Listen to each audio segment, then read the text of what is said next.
Hey, welcome back to TruePod. Today's podcast is with Lydia from Lyd Eats Food on Instagram. Lydia has grown a very, very big following in the food space in terms of going to restaurants, trying things out, making some really cool content on that. She's also recently launched her own business to support companies with content creation and creating engaging content for their business.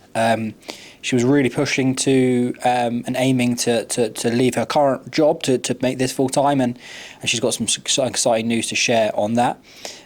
Really good insights into how to grow your following, how to be consistent, and actually the hard work it takes to get to the sort of followers and consistency that she has. So great conversation, really good insights.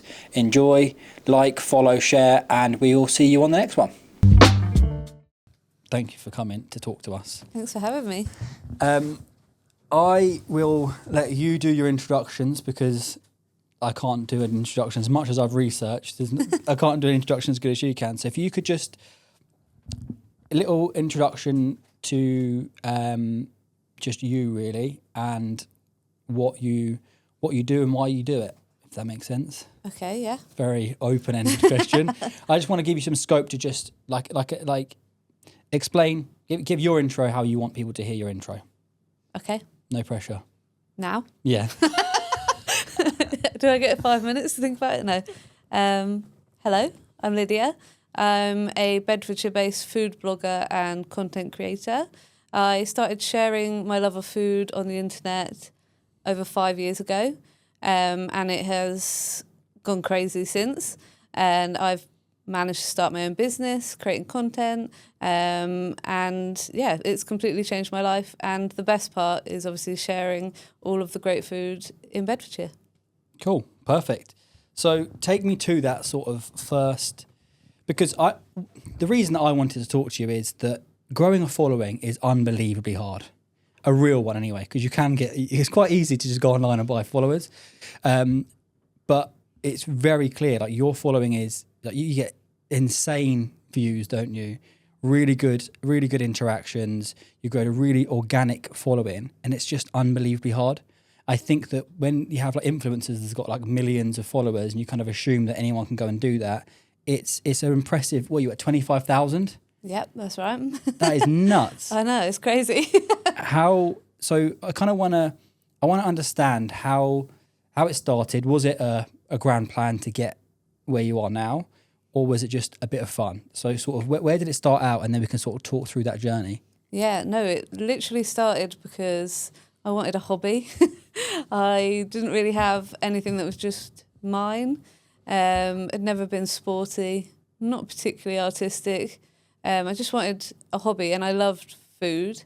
Had a complicated relationship with food, but I'd really learned to love it by that point in my life. And so, yeah, I actually secretly started sharing recipes and pictures on the internet. I didn't even tell anyone other than my partner, Jack, at first. And yeah, that's basically how I started, just sticking pictures up, recipes, healthy recipes at the time was my thing. And yeah, it just grew from there, really. So, say about 5 years ago, is that lockdown time, COVID time? Just before. November 2019 is my official first post. And then I wasn't really taking it that seriously until lockdown. And I was furloughed from my job in the wedding industry at the time. It all shut down, and I can't sit still. I've always worked in very fast-paced jobs. So after a couple of days feeling sad, I just started posting probably every day, cooking, like 3 meals a day, sharing all of them. And then when restaurants and takeaways started opening, I started sharing what was in Bedford. And that's when it really started to grow the first time. I feel like COVID was a time, there was like this incubator of ideas that was going on. Like so many businesses started in lockdown, or the next iteration of their business just started. And I think there's so much, it was awful time, right? But I'm not denying it wasn't bad. But I do think that it gave a lot of people some time to just think, time to reflect on what they enjoy, what they want to do, what they can do more of, what they're not doing enough of, what they would like to do. And I do think that it has brought a lot of positive that we wouldn't have had if we weren't sat around kind of in our own heads. Yeah, completely agree. I think a lot of businesses in the food industry started out in COVID, a lot of people doing stuff from home. So when I was just starting out, a lot of local businesses were as well. So I've kind of grown alongside them. And yeah, I'd never really had 5 minutes to myself because I'd always worked my socks off basically. So as soon as I had that time, I was like, now what? What do I do? So it was a real time of change for, well, the whole world really. Yeah. But yeah, on a personal level, it was a really big change for me as well. So when you were doing these sort of 3 meals a day videos, what sort of views were you getting on those? This was pre-Reels. And right. Was it pre-TikTok? I think maybe TikTok kind of only just kicked off. Started, and I won't lie, it took me a long time to get my head around videos. So at the time it was mainly posts, like static posts. Right. And they did, some of my posts were getting thousands of likes. Wow. It was a very different algorithm back then, everyone's favourite word. A word that I can never really understand. I understand the word, but then every algorithm seems to be so different for every, and then they change it whenever. Yeah. It's not something to be afraid of as far as I'm concerned. But yeah, at the time, the algorithm kind of pushed people differently. And obviously everyone was online searching food, banana bread, all those things. Everyone was making sourdough. I didn't do that. But like all those things, I think I read in the BBC magazine, Good Food magazine at the time, that like food searches on Instagram went from whatever to like millions like overnight, because all we could do was cook basically. All you could do is cook, and the only place you could go was a supermarket. So it kind of made natural sense. I don't know anyone that wasn't making banana bread at least once a week. Exactly. Has anyone made it since? I haven't. I haven't, no. I don't really like it anymore. Because, when you smell something that gives you like, or taste something, when you have an alcohol that makes you feel sick, it's like banana bread makes you feel like I'm locked down again. Oh yeah, it takes you right back there. Yeah. No, it was such a crazy time. And I think in Bedford, there weren't many other people posting about food. There's lots of us now, great community of foodies. But yeah, I was the only one really, really doing it. So that's how I started to build my following, really. Was it a conscious effort of there's not many people doing it, so I'm going to do it? Or is it an organic thing that you enjoyed? Or where did it where was the inspiration come from? Was it just, I'm just going to record it and see what happens? Yeah, I didn't really, before I became part of the food blog world, I didn't know that was really a thing. I suppose a lot of people don't know until they are part of that community. So I never really thought it could go anywhere particularly big. I never thought there could be a career in it, really. And yeah, I started off sharing recipes. It wasn't like I even was expecting to be sharing restaurants, really. So yeah, I had no plan. I probably only started taking it seriously in like the last year or so, the last 18 months. Before that, I was just winging it, just completely winging it. So what do you think is that change from, what inspired the change to sort of, as you say, take it seriously? And what are the differences in winging it to taking it seriously, would you say? Yeah, so I got made redundant the Christmas before last, and that wasn't great. And I work in recruitment, which obviously for most people isn't the dream. There's always a joke in recruitment that it's a job that everyone falls into. Right. The people that don't have necessarily a job they want to do, but they're confident and will talk to anyone. And yeah, I got made redundant. I was obviously still sharing my food online, and I just thought, might as well see how far we can go with this. And it became more about being intentional with my posts. Right. So before that, I never really thought about it. I didn't really make reels. I hadn't even attempted TikTok. I felt too old for the first time since social media began. And yeah, so it was just more about going from posting, just sticking it up, not really thinking about it, to like, okay, let's actually look further into this.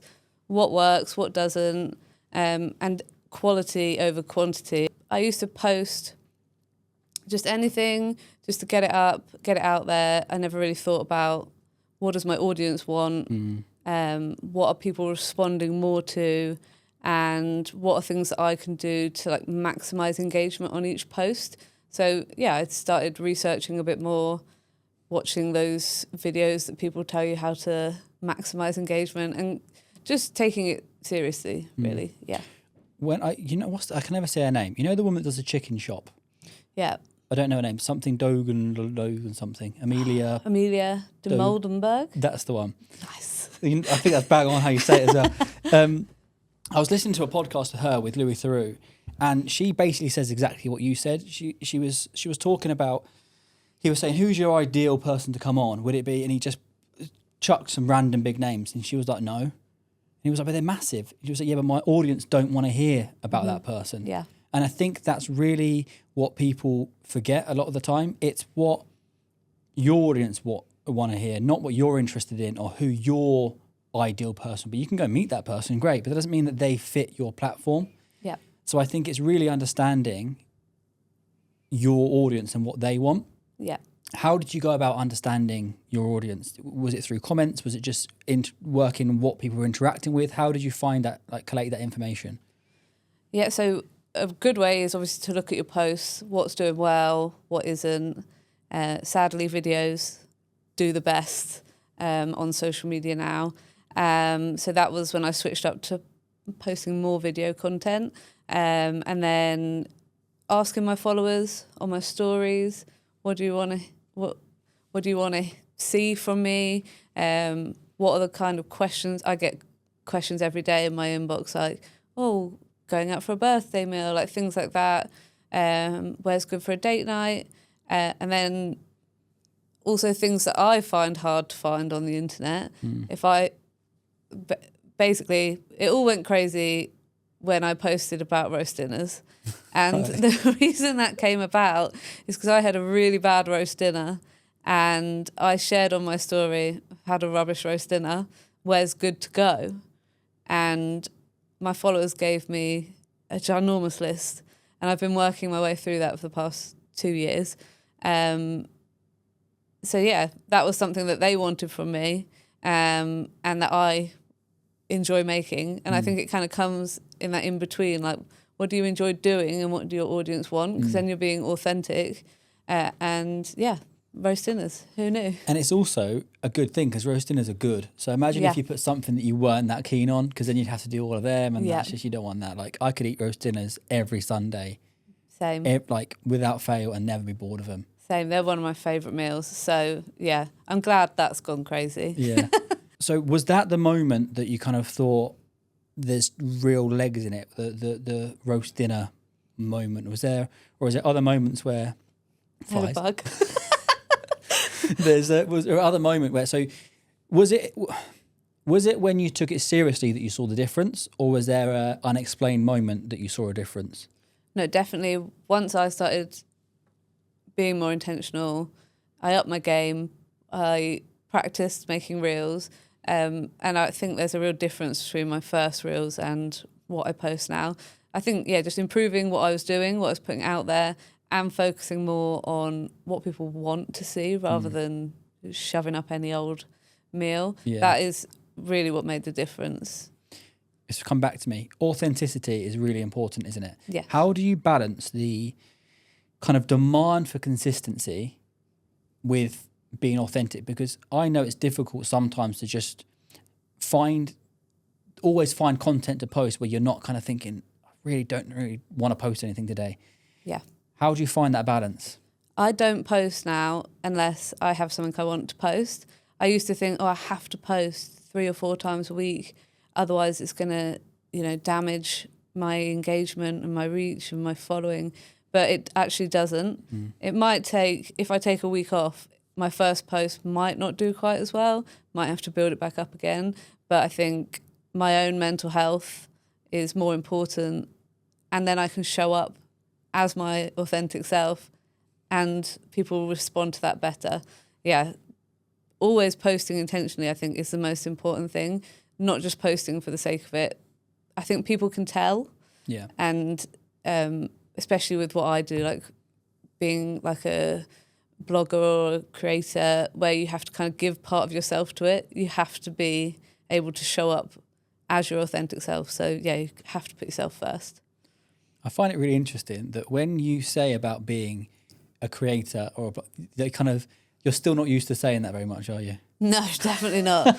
Definitely not. My boyfriend, he always takes the piss out of me when someone will call me an influencer, because I'm like, oh no, that's not me.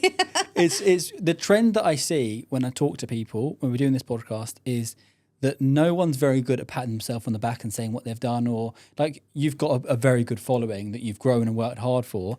Like you're a creator, like that's what you do. And I think it's really interesting to see that some people don't want to just, not want to, I think want's the wrong word.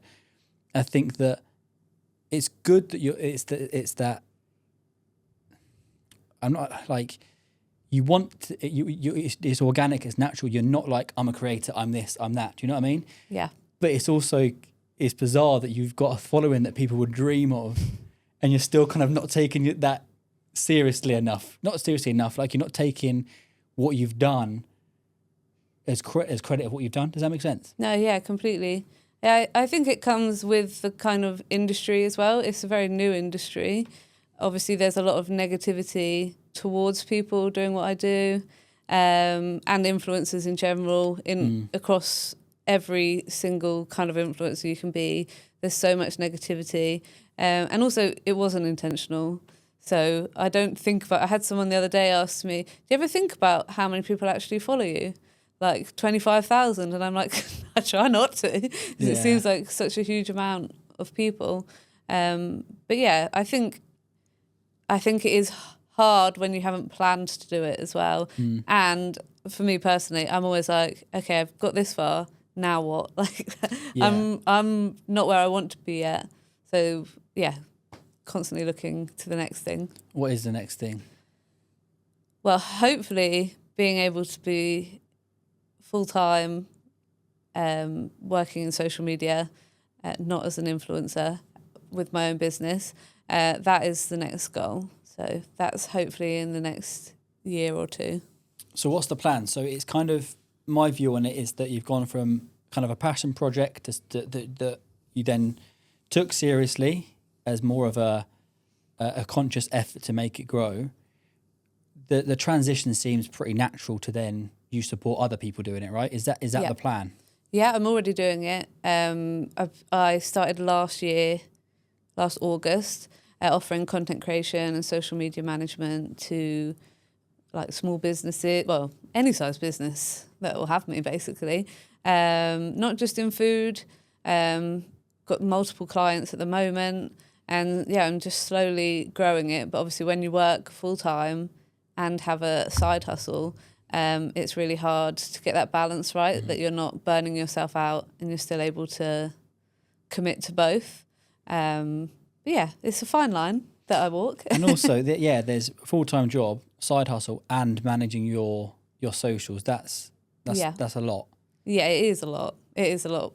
But that, I still love my food blog. I would still consider that like a hobby. Right. So for me, that's not too stressful, especially how I deal with it now. So not putting that pressure on myself. Yeah. That's made a huge difference. Yeah. So what's the plan to?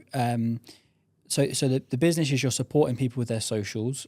Talk to me more about what it is that you do and sort of how you support what the sort of what the outcome is for your clients. Yeah. So I basically started my business. I kept getting people saying, "Oh, do you do this for businesses?"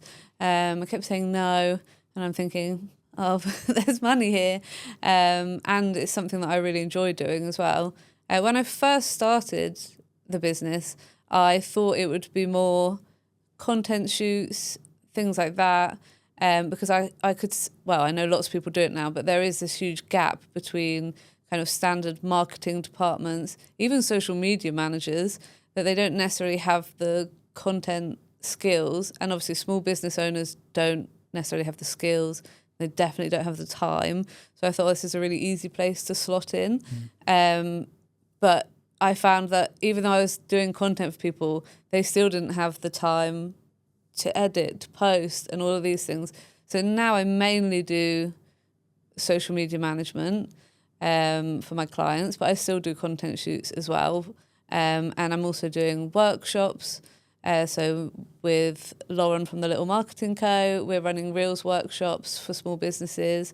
And yeah, I keep adding new things and changing it slightly as I go. Yeah, that's I think when I started my business out, it was nowhere near what I'm doing now, and I think it takes quite a while to actually find that little, like you say, that slot where you want to be, and then that becomes bigger, then smaller, then bigger, then you add this and you add that, and it's a whole adventure in itself to work out what it is that you enjoy, because it's also, you could be good at it, but that doesn't necessarily mean you enjoy doing it. Yeah. So it's finding that balance of you can do it, but do you want to do that? And I think when you have the freedom for it to be your own business, it has to be something that you want to be doing, you enjoy doing, you can get out of bed and be looking forward to doing. And I think that's what is the biggest benefit of having your own business. It's not you can take holiday whenever you want, because you can't, because you've always got to be working, basically. It's the fact that you can choose what it is you're doing. Does that make sense? Exactly. I think that's something I hadn't really thought of as well before starting to do it for other people. That this isn't like your normal 9 to 5 working for a big company where you're just a number. It's actually, you can choose what you do. And another really important thing that someone said to me is, when you're freelance, you choose who you work with as well. And if you don't align with someone, it doesn't necessarily mean that you don't like them or get on with them, but if the way you work doesn't align with them, or the things they're asking of you on what you want to be doing, then you don't have to work with them. And that was quite a big revelation. I was like, oh, yeah, this is my choice. Because when you work for a big corporate company, you just get on with it. Whatever they tell you, you just do it. Yeah. And yeah, it's such a perspective change, working for yourself. So different. I think it's absolutely correct, because especially in the space that you're going to be doing, if you can't be authentic with the people that you're working with, if you can't, you might want to get them on camera, you might want to get them talking through stuff. If you're not feeling it, if you're not getting that vibe of, like, we've got a client that we work with that he was very, very clear. If you don't love our product, if you don't love what we do, if you don't buy into what we do, doesn't matter how much we like you, we just don't want to work with you. Yeah. And I respect that so much. 100%. Yeah, I think it goes both ways as well. They have to believe in you, and you have to believe in what they're doing. Otherwise, it does come across, if you're just shoving stuff up to try and sell something, people can smell that a mile off. They've got advertising and all that coming at them from literally every angle all the time. And that's why I think influencers and social media is so powerful now, because it is so much more authentic. And that's what people really go for now.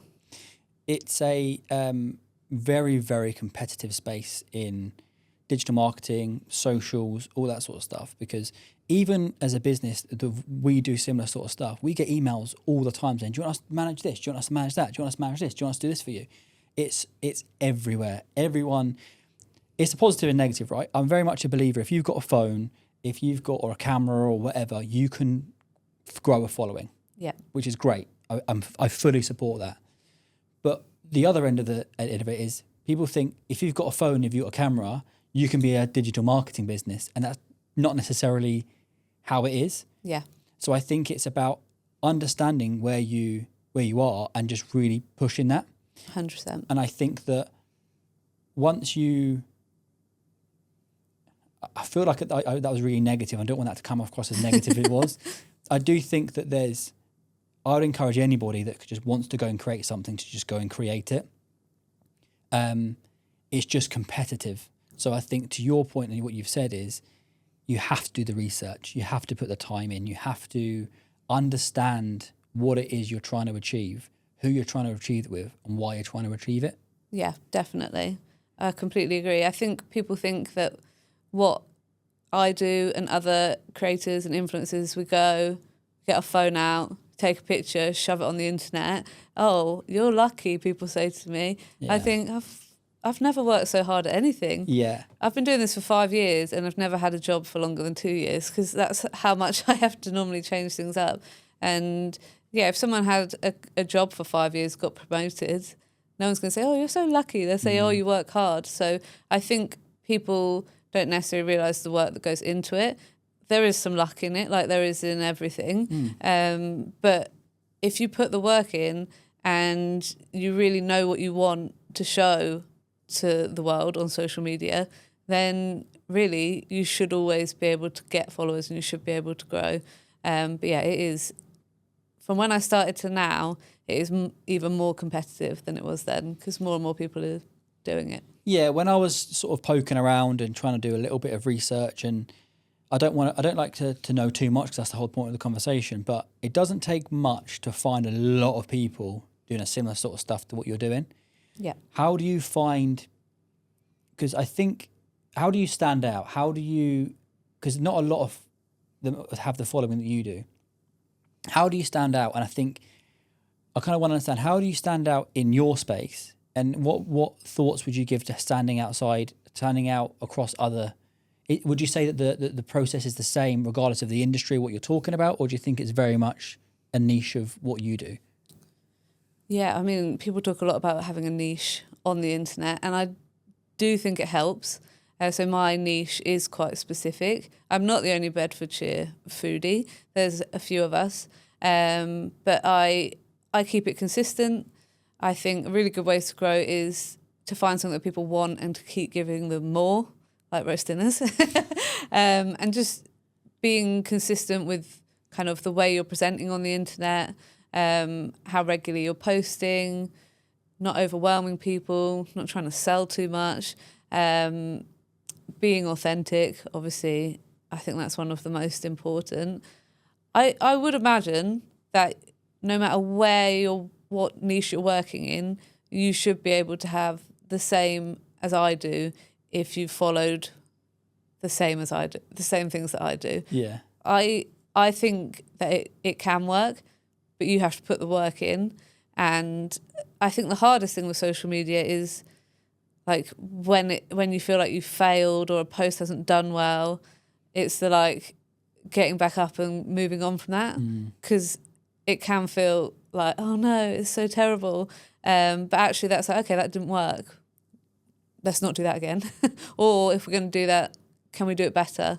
And that's really my mindset with things. So if it's not going well, I'm going to try again until it works. How do you change the mindset from chasing the likes or chasing the views to learning from it? Because I think everyone has been guilty at some point in their life of just chasing the likes, chasing the views, chasing the impressions, whatever it is.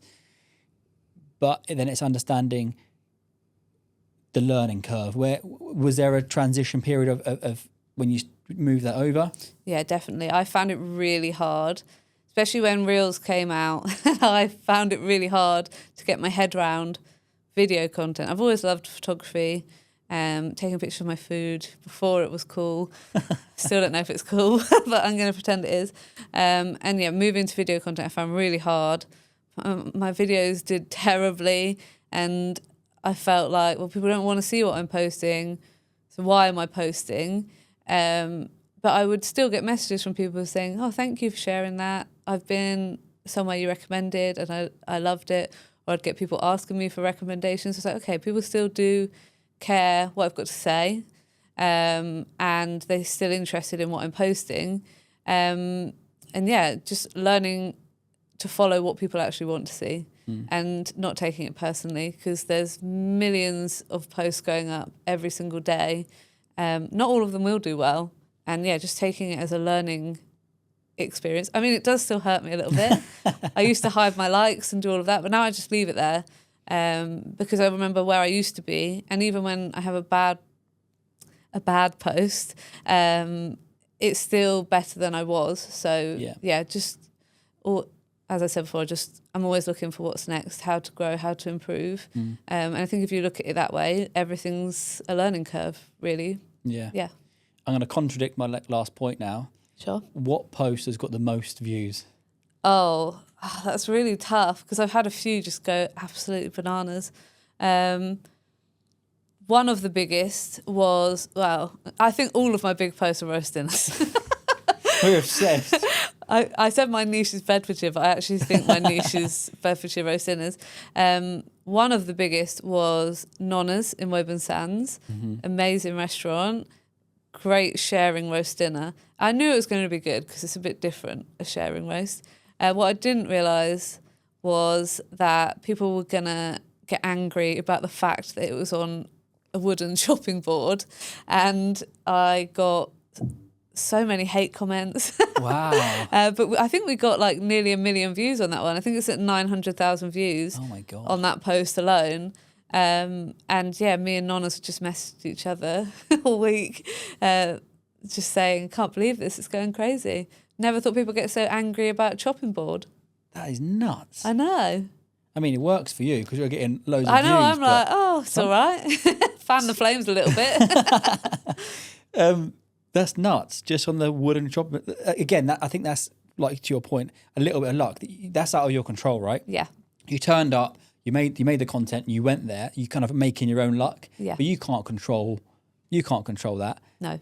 You ride on it, and like I say, you fan the flames and you keep pushing it. But I think there is the element of beauty of socials, that it could be something as random as that, but you don't know what that random thing is unless you just keep going and keep going. Yeah. Yeah. And I think a lot of people push about going viral, which, I mean, it looks great, gives you great engagement and great analytics. But do I think I got that many followers from it? Or did Nonna's? Like out of nearly 1 million views, I'm not anywhere near 1 million followers. So I think that's like, it was great at the time. It obviously got me seen by a lot more people, but it's not as important as consistent engagement. Obviously, I'd like to be consistently at 1 million views every video, but yeah, that was crazy. I think that was last summer. It just went crazy. Yeah, that was my next question, really. Like, like you say, viral is this whole exciting thing about your post going viral, and that's great. But really, you would take, what's your average views on a reel, would you say? Probably, I mean, some only get like 10,000, and then others get 100,000. I'd say probably average, if we said like 50,000 views. That's still post. Like double your following, isn't it? Yeah. Oh yeah, my engagement is usually high, which is still a bit crazy. And I found now you can recommend your reels on Facebook. Okay. So they don't post to your page on Facebook, they post in the like reels section. And after a week or two, that'll just go mental. Wow. And that's how I get all my extra views. So that's my top tip. So you got 50,000, let's say 50,000 average. Mm-hmm. How do you then, is there a way or process of turning those views into followers? Is it something that you put in, or is it a call to action? Is it competitions? What did you do to help that following grow? Yeah, I mean, I've heard people say things before, like someone needs to see your account 3 times to hit follow. Okay.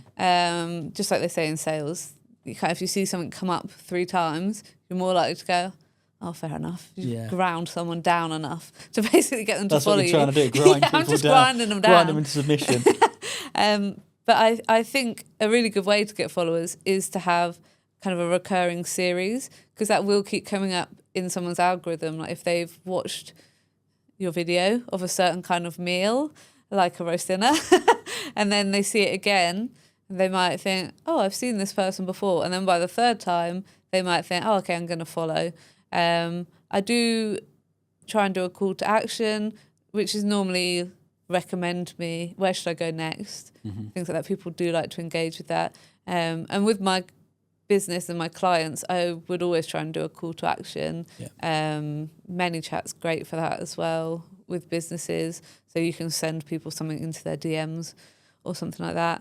But yeah, I just think, having a recurring series or just a consistent style and tone. So doesn't matter if it's not the same series, but people are going to say, oh, I recognise that. And eventually they'll follow you. It's so nice to talk to people that use the word consistency, because it's, when you do it, I think social media, there's still, like you said, there's a bit of a stigma around it, whether you're 2 million followers or you've got 2, or you're managing it for clients, or there's always this little bit of, you don't get a clear return on investment a lot of the time. It's, you're growing the following, and that's great. So what? And I think there's always a little bit of it. Is it important? Is it real? Is it what's tangible about it? I think with businesses and the world, the internet, whatever you want to word it, is leaning and understanding that socials, it's a key part of marketing, key part of businesses and growth. And the key part to that is consistency. And I talk to clients all the time about, okay, we've got an event coming up in 3 months. Let's push to the event, and then let's just move that funds to something else to do. Why? Yeah. Who is that benefit? You might as well get that money and shove it in the bin, and then we'll just forget we ever spoke about it. Yeah, no, 100%. Whether you're consistently posting once a week, 5 times a week, whatever it may be, once a week's better than none. But you don't just shove loads of money on paid ads for 3 months and then, let's hope for the best. Keep your fingers crossed. Yeah, no, exactly. It's about building trust and building a community. That's what social media is so good for.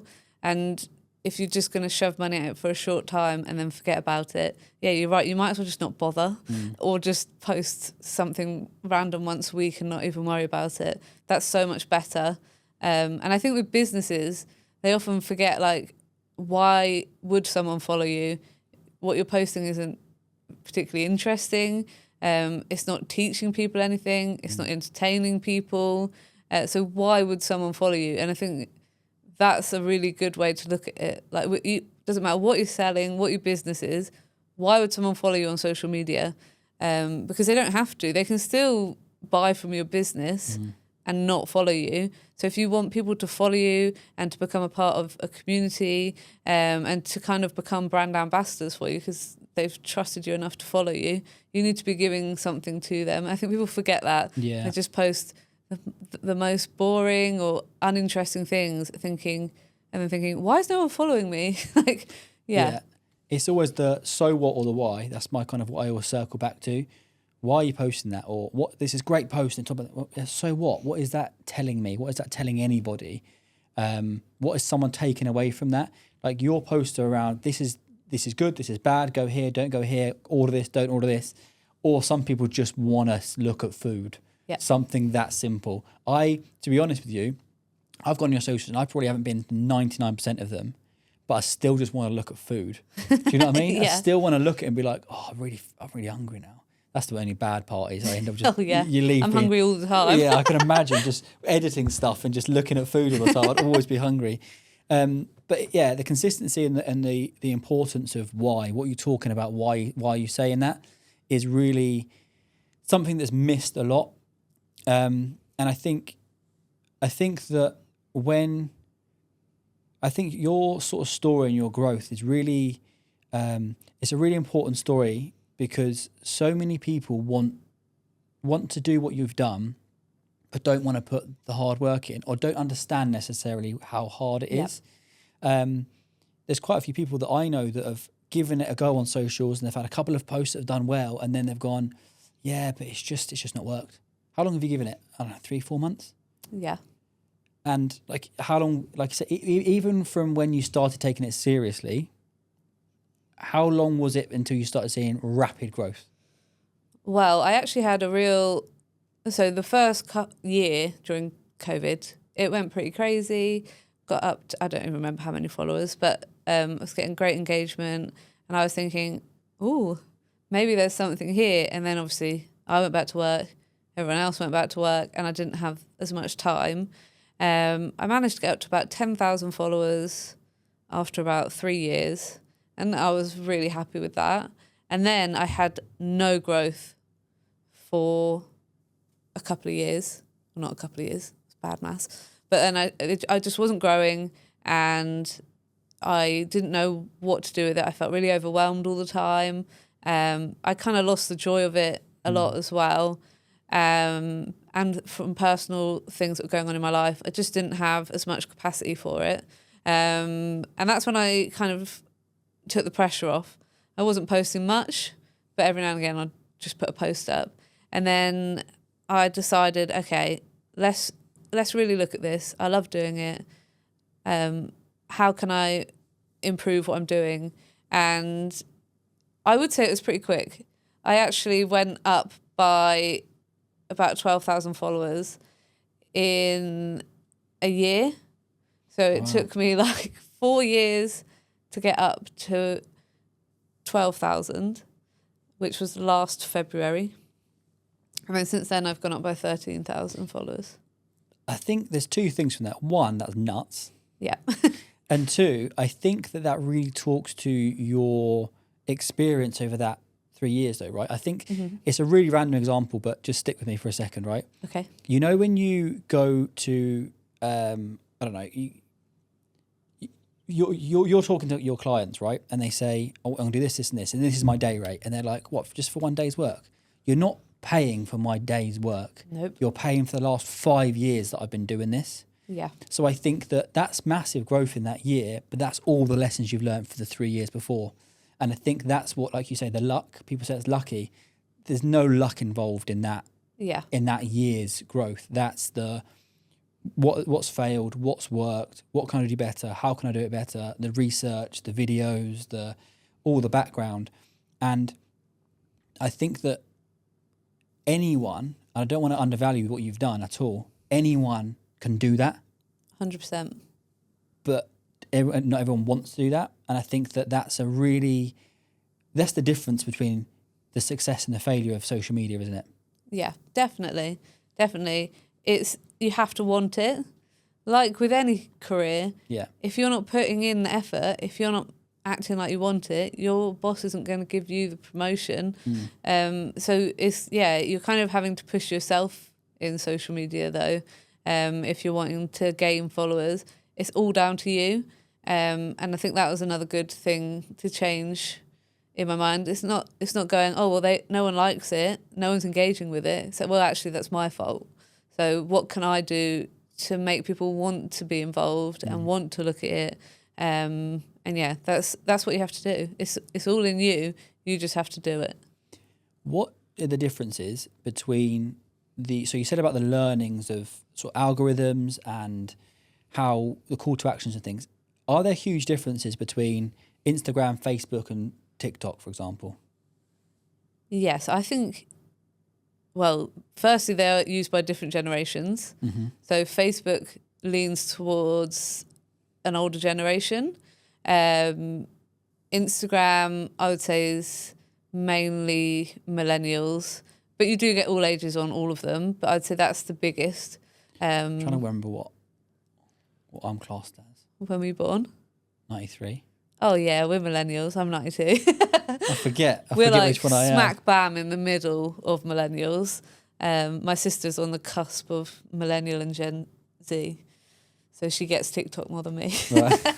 And then TikTok is a younger generation, and they prefer things that are more natural, more authentic, talking to the camera, right? Those kind of things. And then Instagram's a bit more polished, and then Facebook, I'd say, is more for like your community building. It's great for groups and sharing across different groups and things like that. So they are all different. They work quite similarly, but it's just more about the content that people engage with can change across all of them. Do you adjust your content for each platform? I don't, because I'm lazy.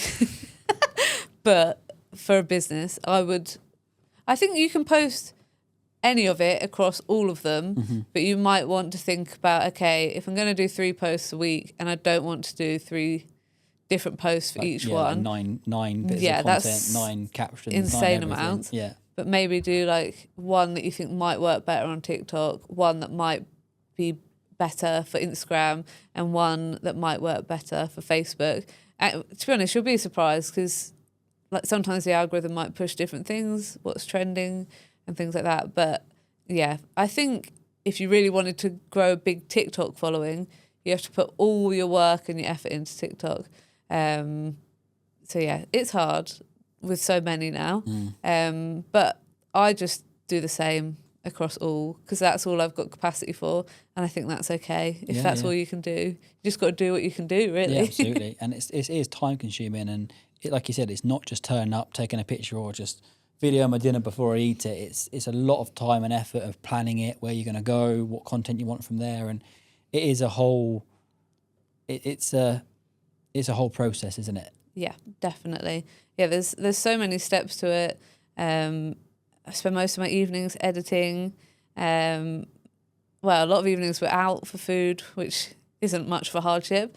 But especially for people that come with me, they have to wait before they can eat their food. We often eat cold food, which I don't really mind because I just love what I do. But yeah, then there's the editing, there's the kind of keeping on top of trends, kind of always trying to get better at editing and different systems and optimizing your caption and all of those sorts of things. So yeah, there's a lot more work, but yeah, I love it. What's the so in the last 12 months, you've kind of 1,000 followers a month on average, right? Yeah. What's the next year? What's the plan? What's the next? Well, what's the like? Is there a goal you want to get to now? Not really. Not followers wise. I'm more focused now on making this more of a kind of sustainable option as a career. Mm-hmm. I want to stay consistent. I want to stay in tune with my followers as well, of course. And yeah, just keep doing what I'm doing and hopefully keep the love for it, because that's always something that's really tough as well. People often say, like, oh, if you do something you love, you can lose the love for it, which I haven't yet. But yeah, just keep plodding on. Keep going. What's the relationship like with the restaurants that you go to? Like, do they recognize you? I bet you get like the best service, the best, like, they know it's you and they want to give you the best that they possibly can because they know that 500,000 people are going to see it. Yeah. Sometimes it's very awkward. And people are like a bit stumbling over and I'm like, I'm not that big. I'm not like, like Jay Rayner and all the food critics. I'm not going to slate you on the internet. So that is quite funny. I do pay for probably 95% of the meals I go for. And I often try and not book it in my own name just because I find it really awkward. And that is very bizarre to me. But people do recognise me when I come in now. But a lot of restaurants I get on with really well, like built relationships with. And that is one of the best parts of what I do. Like all the people I've met so many amazing people. We have such a good community of business owners in Bedford and Bedfordshire. That's just been great getting to meet so many people. But yeah, I would say if you're going to become a food blogger, it can be awkward when you go to a restaurant, especially if you've been invited. Sometimes they don't know you're invited. Sometimes they can be funny with you, people, the people that are working there. Sometimes they will literally treat you like you're the actual queen that's just walked in, and they're probably my least favourite ones. I'd rather just fly under the radar a little bit. But yeah, it is crazy. It's a crazy little world I live in that not many people can relate to, but my whole world is that foodie world. And so all the food bloggers I know how I feel. Yeah. But then I say it to someone else and they'll be like, oh. It is a bit of a weird one, isn't it? Like when you experience it, you know what it's like. If you don't, everyone's like, well, I wouldn't would like that, but I'm not sure I would like that really. Yeah, it can feel like a lot of pressure. Yeah. And I don't post bad reviews. I was just about to ask you that, because that's a bit of pressure, isn't it? Like, yeah, that's the thing I get asked or accused about a lot. I worked in restaurants for over a decade. I know what it's like. Some days are not good. Some days you just about survive the day as a restaurant. And so I never wanted to post negative reviews. I go to independent businesses. I just think it's wrong, really. I will always tell them if I've had a bad experience.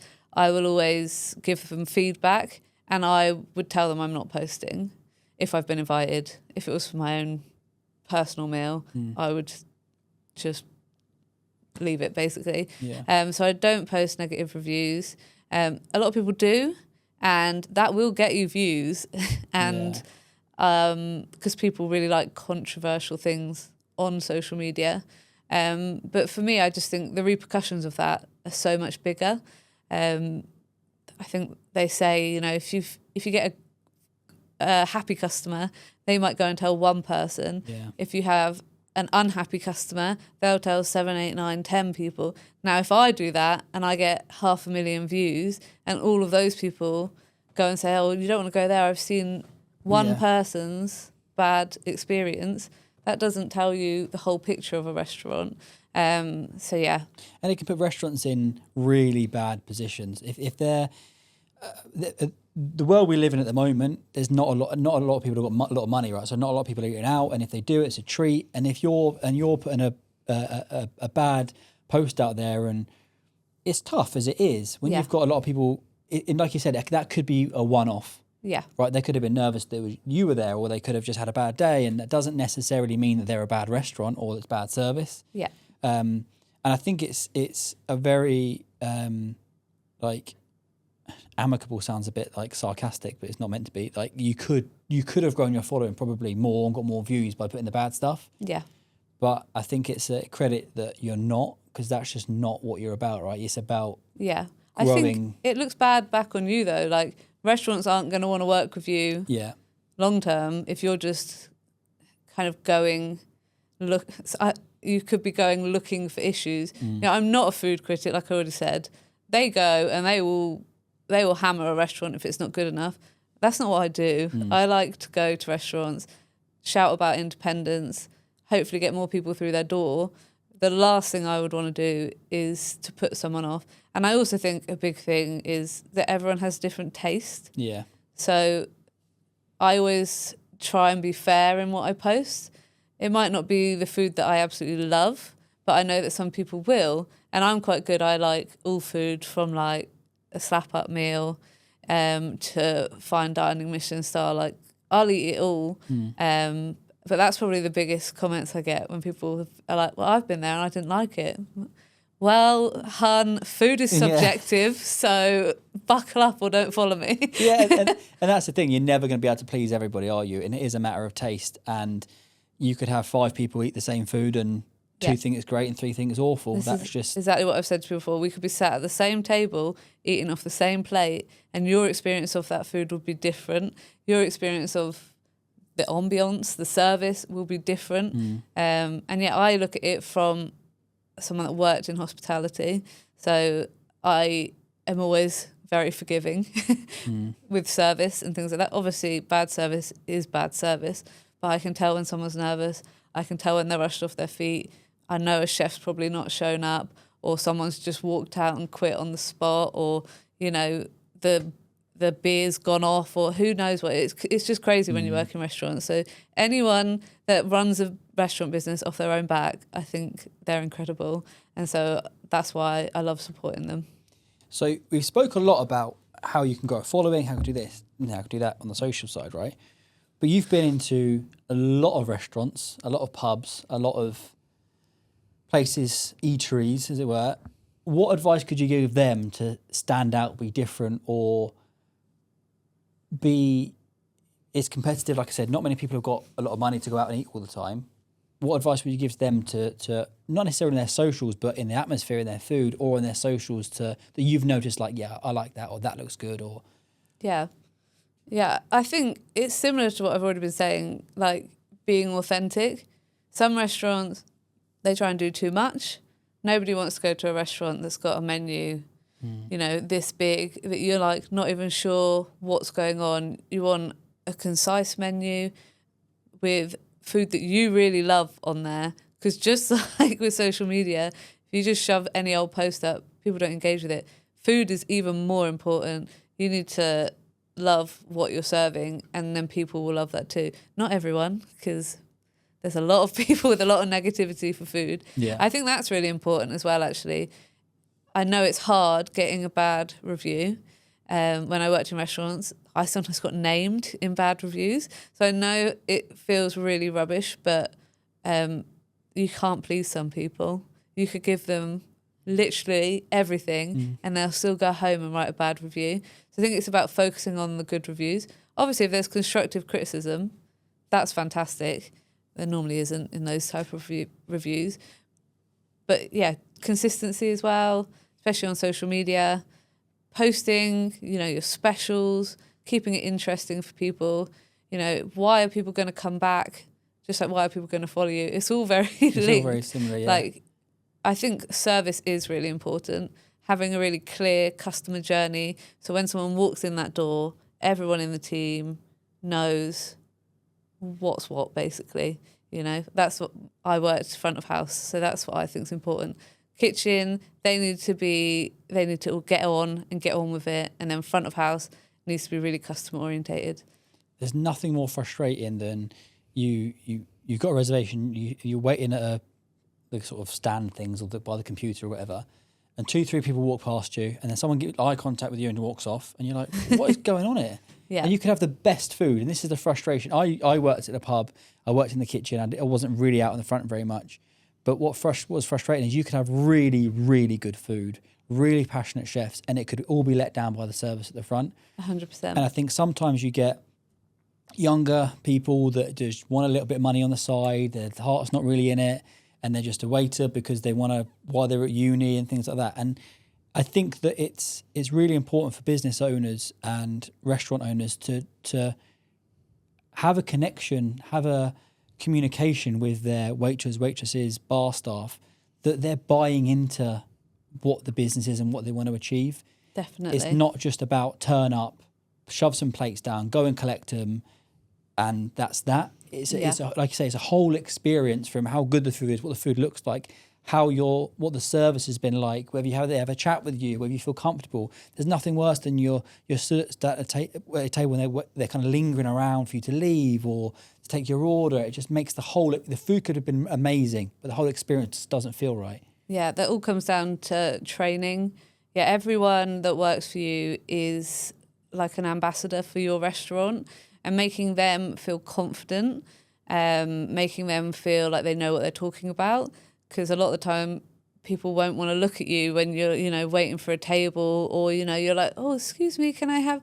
Because they're not confident. They're worried you're going to ask them, What the specials are or what something. are the specials? Sorry, where is your meat from? Yeah. Like these kind of things. Whereas a good team will know that, or they'll have the confidence to say, oh, I'm not sure, but I will grab my manager, and they know that their manager will support them. Yeah. Because it is hard in restaurants. It's not always like that. I've worked in some traumatic restaurants where it's all gone wrong every single shift. But yeah, confidence. And that comes from the top. So that's down to restaurant owners kind of feeding that down, feeding that passion, that confidence, and that kind of supportive environment. And then your team is going to give that back to you. So yeah. Yeah, it's a really, really good point, that it's just about that confidence to say, I don't know the answer, or I'll get this, or I'll get the manager, because it does spoil the whole experience otherwise. Circling back again, so you've got your following, which is great, and that's your passion. The business, when did that start? Why did you decide to do it? And was there a moment that what was that sort of trigger to say, I can do this for a living, I can do this for people, and that kind of transition to start that? Yeah, so I started officially last August, and I was umming and ahhing about it for a long time. And then I saw the lovely Lauren from the Little Marketing Co. was offering power hours for business owners or people thinking about starting business, is kind of to go and sound it out with someone outside of your own brain, but maybe not someone that's in your family or friends, because they don't understand what you're doing necessarily. Obviously, and they're always going to say, yeah, do it. Yeah. You'll be great. You need encouragement, but sometimes there's great encouragement and great support, but you need someone outside of it to say, this is a good idea or a bad idea. Yeah, basically. And kind of more practical. Yeah. Okay, you want to do it. Have you thought about this, or that kind of thing? Like I was saying before, when you live in this strange little social media world, you think everyone else knows what you're jabbering on about, and actually they don't. So having someone you can sound it out with, who understands that world, and and is coming at it from a structured way. It was so important. So I had a power hour with her. She bigged me up big time, said that you should definitely do this. And so then I just did. Easy as that. You just needed a little nudge, didn't you? I think I just needed a little push. I needed someone to say, no, you can do this. And to agree with me that there is a real gap for it. And there are a lot of people that offer this. And I was noticing that some people are content creators and they're supporting people with that. But that content isn't necessarily amazing either. They're just filling that gap. Yeah, there's like the void of what's needed. Not having time. Shoehorn it in, yeah. Yeah. So I can do better than that. So yeah, it's kind of finding your place in what you're doing. Like you said, like, I'm not just going to fill that gap. I'm not just going to shove anything up just so you have a presence on social media. Like, this is what I do. People know what I do. I've got a portfolio that most people don't have. So yeah, I just shared about it on my main page, started having people showing their interest. I do look for work as well on like Upwork and places like that as well. Really great tool for freelancers. And yeah, now I just get people message me asking to work with me, which is great. When you're in the bubble that you're in, you said that you're in this bubble of what you do. I think you forget how much you know about what you talk about because you talk about it to everybody else, right? If you sat here talking to an average, I don't know, a director of a business, of an average business, right? Everything you would say about social media or about algorithms or consistencies or call to actions or reels would straight over their head. Yeah. And I think there's two things. One, that conversation you had with that in that sort of power hour that you had was just that verification that you know what you're talking about and you're good at what you do. But it's also then trying to find that way of simplifying it. I don't know if you found this, but simplifying it to a way that people that don't understand what you do, and then what that means. Yeah, of course. Do you know what I mean? Yeah. It's trying to educate people on something that they don't know, but then the value of what that is without knowing what it means. Do you know what I mean? Yeah. Yeah. No, it's really hard because pretty much everyone will be an expert in something and it's so easy to forget that. And I think social media as well, people go, oh, social media, oh, I don't want to know kind of thing. But I think that's really important. And that's why I've started doing workshops, because not everyone can necessarily afford a social media manager, especially small businesses. So yeah, we're starting our workshops next month, which is kind of breaking it down into simple steps. So we're going to have like a beginners workshop and kind of a level up pros workshop. And I'm currently like writing that and I have to keep thinking, okay, what would someone that has no idea, what would they think? It's quite helpful that obviously most people, don't. So I will be testing it out, probably on my mum. Sorry, mum. Because I know that it's not something that she understands. Yeah. Like, she's a nurse. She can say medical things to me and I just think, all right. Yeah. And Could be making words up, I don't know. Yeah, probably is actually. But yeah, I think, having that confidence that you know what you're talking about and then being able to communicate that with people, that is tough. And that's, something I'm definitely still learning to do. So the workshops, when are they and what are is it finished? Can you tell the snippets of what you're going to get at each level? It's not finished. Sorry, Lauren. I've stitched you up there. The first one is the second note. The first one is the 4th of June. Wait, no, let's just say one's in June, one's in July. Okay. The information is on my Instagram. And the beginners one, we will be going through kind of 4 steps on how to make engaging reels. So obviously starting with a bit about strategy, how to plan what you're going to post, being intentional, those kind of things. And then the second step is actually creating that content, filming it, angles, lighting, camera settings, kind of how to make it interesting whilst you're filming. And then the third step is the editing. Basic editing we'll be going through.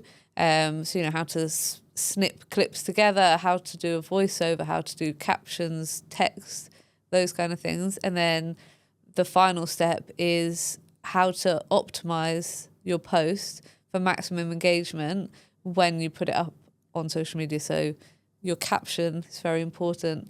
Hashtags, do we love them? Do we not?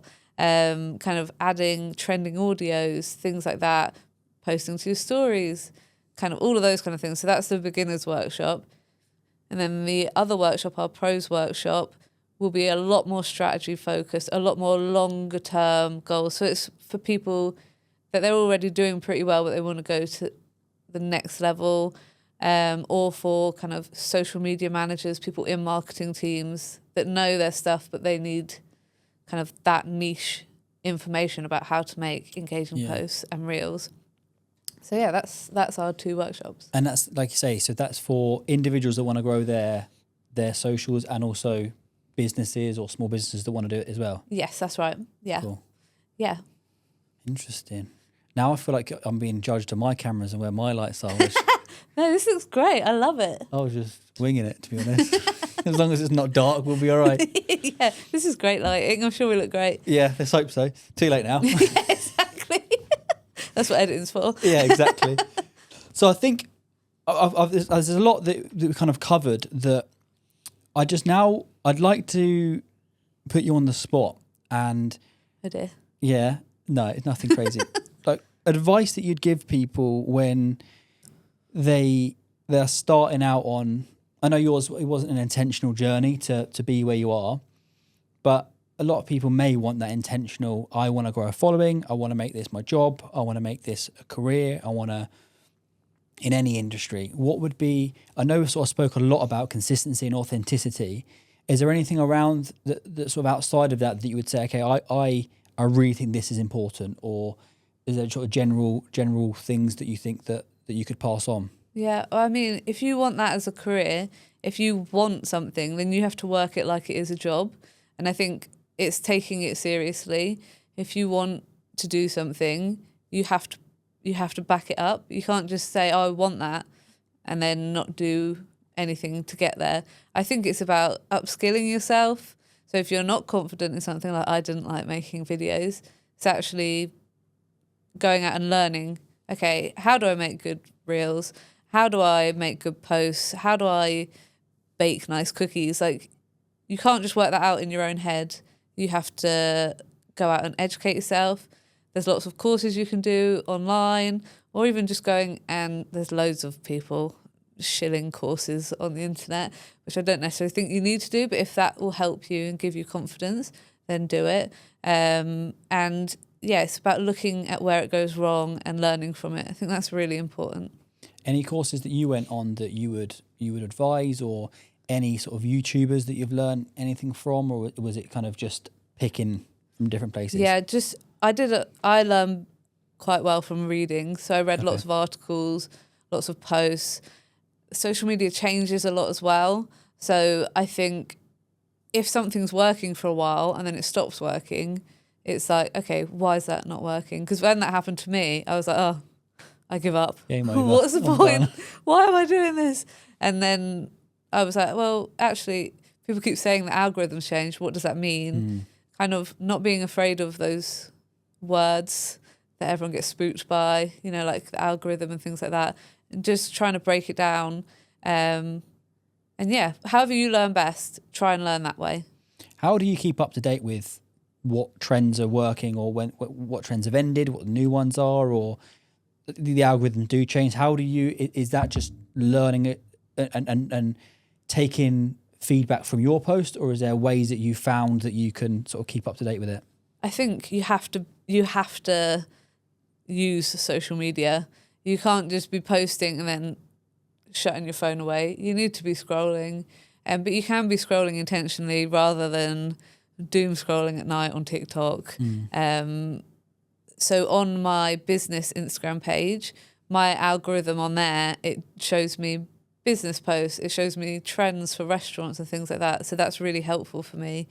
But yeah, I think you have to do a bit of scrolling. Lots of pages will post like early trending audios, or they'll share what trends are really big, and just keeping an eye out for those things and being ready to jump on it straight away. How do you find the balance between not sort of that doom scrolling? How do you find the balance between not being on your phone all the time because you're looking for this? Because I could make the excuse quite easily that I sit on Instagram because I'm looking for what's trending. I'm not. Yeah. How do you find that balance? Yeah, it is hard. I know lots of people struggle with it. I think it's quite good that 99% of what comes up for me is food. So it's not quite as negative a space as I know it can be for some people. I am an insomniac as well, so you'll probably find me on my phone late at night when I shouldn't be. I think a lot of that is not shaming yourself if you do that. Obviously, it may not be that constructive, but at that time, it might be all you've got capacity for. And yeah, that's how I try and tell myself, this is all I've got capacity for today. But yeah, taking the shame out of things like that. Yeah, I think that there's I'm definitely one that's go through days where you're on Instagram and at 9 o'clock at night and you look and it's like, how was it midnight? And you've kind of just, like you say, but as long as I'm not doing that every night and all the time, I don't think, not to get too hard on myself, but I do sometimes be like, yeah, I'm just looking at what trends are going on, or I'm just looking at this. And then, I'm not, but like you say, it's cool. As long as it doesn't consume my life, then it's good balance. And it's also, I think, trying to take away from it being work. It's not always work. You do want to just sometimes just look at stupid videos of, I don't know, goats making stupid noises, or like all those little baby, those little baby AI things at the moment. No. Have you not seen them? No. There's like, I'll show you one, but they're so funny. They're just like, I don't know, football pundits talking about that game, but they're just little babies. Or have you seen, I've got to show you it now. Have you seen Jeremy Clarkson's Farm? Yeah. I'll show you this. This is what I mean. My algorithm is just mainly food. Yeah, you're missing out on this.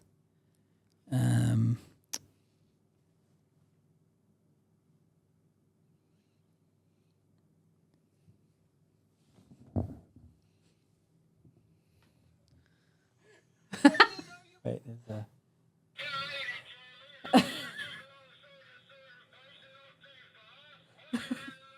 That is kind of horrifying. Why is he such a cute baby? There's so many here where you can easily get like this. You have no idea what he's saying all the time. That looks like my dad.